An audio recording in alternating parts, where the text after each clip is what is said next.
नमस्कार, बहुत बहुत स्वागत है आपका पंजाब केसरी में और मैं हूं आपके साथ राकेश कुमार। कांग्रेस अध्यक्ष मल्लिकार्जुन खड़गे ने कहा कि अगर मोदी 2024 में सत्ता में आए तो भारत में अब चुनाव नहीं होंगे। बयान पर प्रतिक्रिया व्यक्त करते हुए भाजपा सांसद सुधांशु त्रिवेदी वंशवादी राजनीति को लेकर कांग्रेस पर तीखा हमला बोला है।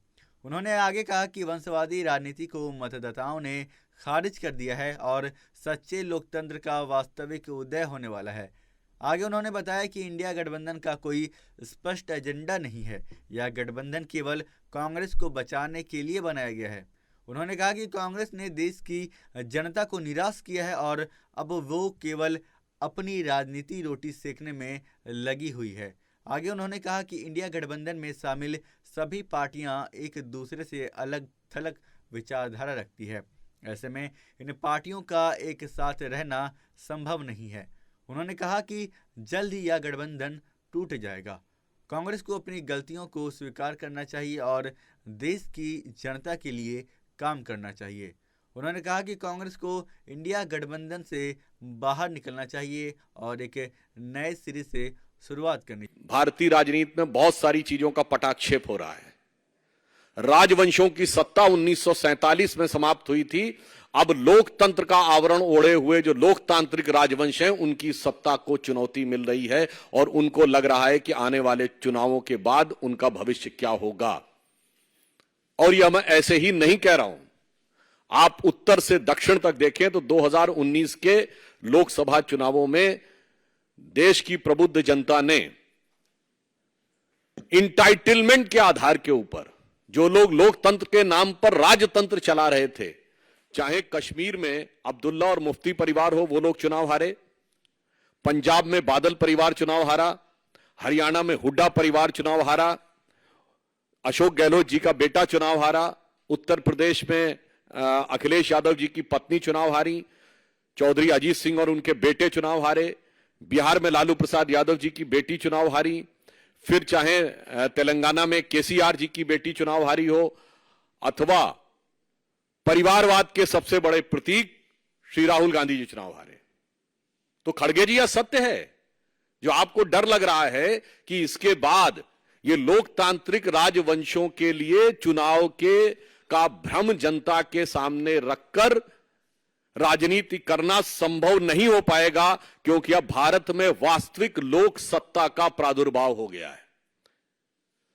सो वॉट एवर श्री खड़गे जी saying, it is real meaning is that those dynastic politics under the garb of democracy, which is continuing, which has been totally discarded by voter in the last election, now seems towards an eclipse, and the true emergence of true democracy is there in the offing, जिसमें भारत के सभी युवा और सभी मतदाता, जो प्रधानमंत्री जी ने कहा है, भारत का गरीब, भारत का किसान, भारत की महिला और भारत का युवा अपनी शक्ति के साथ उभर कर सामने आ रहा है। वैसे ये लोग जो लोकतंत्र की बात करते हैं, तो मैं याद दिला देना चाहता हूं, कांग्रेस पार्टी के पहले प्रधानमंत्री श्री जवाहरलाल नेहरू 0 वोट पाकर प्रधानमंत्री बने थे। अप्रैल 1946 में कांग्रेस कार्य समिति की बैठक में 16 कांग्रेस कमेटियों में से एक ने पट्टाभी सीतारमैया को और एक ने कृपलानी जी को वोट दिया था, और बाकी सारे के सारे वोट सरदार पटेल को मिले थे और 0 वोट जवाहरलाल नेहरू को मिले थे। और इस बात की, उस घटना के अंदर का point by point, minute by minute reference Kripalani की किताब माई डेज विद गांधी में है, मौलाना आजाद की किताब इंडिया विंस फ्रीडम में है, दुर्गा दत्त की किताब India from Curzon to Nehru and thereafter में है। और जो अंतिम प्रधानमंत्री हुए, हो सकता है कि वो व्यवहारिक दृष्टि से कांग्रेस पार्टी के अंतिम ही प्रधानमंत्री भविष्य के लिए सिद्ध हों, doctor Manmohan Singh, the accidental prime minister, उनको कोट कर रहा हूं। प्रणब मुखर्जी जी की पुस्तक का विमोचन करते समय सोनिया गांधी जी की उपस्थिति में स्वयं डॉक्टर मनमोहन सिंह जी ने कहा कि जब मुझे प्रधानमंत्री बनने के लिए कहा गया तो मैं प्रणब दा के पास गया, मैंने कहा प्रणब दा आप मुझसे अधिक योग्य हैं। डॉक्टर मनमोहन सिंह कहते प्रणब दा आप सबसे अधिक योग्य हैं, मगर मैडम ने मुझे कहा है। लोकतंत्र का अद्भुत स्वरूप है।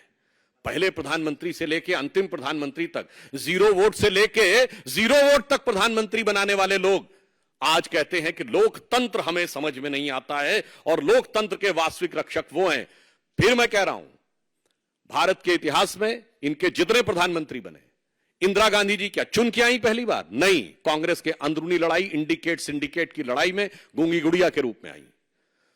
स्वर्गीय राजीव गांधी जी का चुन के आए? नहीं, इंदिरा जी की दुखद हत्या से उपजी परिस्थितियों के कारण बनाए गए।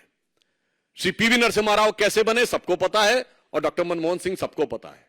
तो भारत के राजनीतिक इतिहास में लोकतांत्रिक ढंग से अगर किसी पार्टी के 2 ही प्रधानमंत्री चुन के आए, जो जनता के सामने हमने रखा यह प्रधानमंत्री होना चाहिए, और जनता ने चुन के कहा यही प्रधानमंत्री होना चाहिए, एक श्री अटल बिहारी वाजपेयी और एक श्री नरेंद्र मोदी चाहिए। तो कैसी लगी यह तमाम जानकारी आप हमें कमेंट्स में लिखकर जरूर बताइएगा। और फिलहाल के लिए मुझे दीजिए इजाजत। देखते रहिए पंजाब केसरी। आपका बहुत बहुत धन्यवाद।